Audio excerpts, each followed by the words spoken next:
Consider feeling the constant discomfort of a burn, but with no visible injury. This is the kind of complaint an elderly lady came to my clinic with. Yes, a severe burning sensation in the lower lip and right and left buccal mucosa for the past 5 months. She also experienced dry mouth and an altered taste. The burning worsened with hot and spicy food, but was relieved by cold water. There were no external signs of problems, and she had no history of bad habits or medical issues. An intraoral examination revealed a positive mirror test, but no other lesions were found. Pop quiz.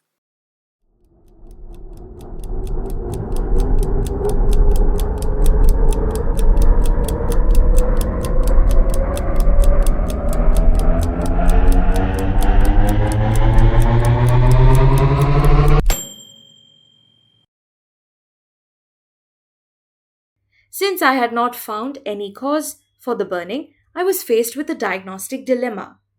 To rule out other possibilities, I reviewed her blood work and referred her to a physician to check for underlying medical conditions. With everything coming back normal, I arrived at the diagnosis of burning mouth syndrome. Now let's discuss this condition in depth. The clinical features of burning mouth syndrome can vary. While my patient experienced burning, dryness, and taste alteration, some people with BMS also report with bitter or metallic taste in their mouth and numbness of the oral mucosa.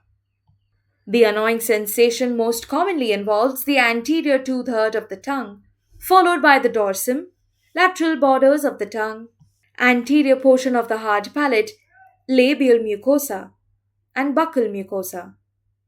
BMS is more common in postmenopausal women, as was our case. Burning mouth syndrome is classified as primary or idiopathic and secondary. Primary burning mouth syndrome is when the burning cannot be linked to any systemic or local cause. Secondary BMS results from identifiable local or systemic factors. Local factors that can contribute to burning mouth syndrome include oral candidiasis, lichen planus, and allergies. Systemic conditions associated with it include hormonal changes, deficiencies in vitamin B complex, folic acid, or iron, diabetes, side effects from medications, and autoimmune diseases. The burning sensation in burning mouth syndrome is not always the same. It can vary from person to person. While burning is a common complaint, some people describe the feeling in their mouth as tingling, scalding, annoying, tender, or even numb. The lack of consistent symptoms makes it difficult to have a single, universally agreed upon definition of burning mouth syndrome. However, the International Association for the Study of Pain defines this condition as burning pain in the tongue or other oral mucous membrane associated with normal signs and laboratory findings lasting at least 4 to 6 months. Let us move on to the management of burning mouth syndrome. The first step in treating primary burning mouth syndrome is explaining the condition to the patients. This explanation should reassure them that the treatment aims to lessen their discomfort.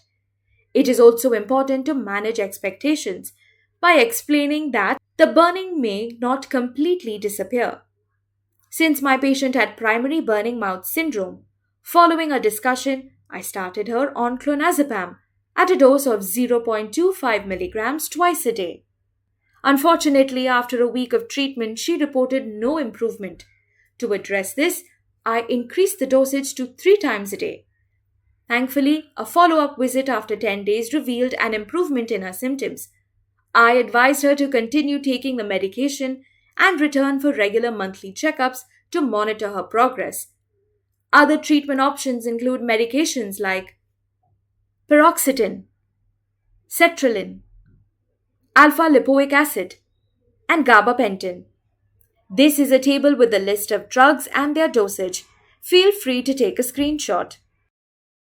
If medications prove ineffective, Some patients find relief through a combination of cognitive behavioral therapy and medication. For those with secondary burning mouth syndrome, addressing the underlying cause alleviates the burning sensation.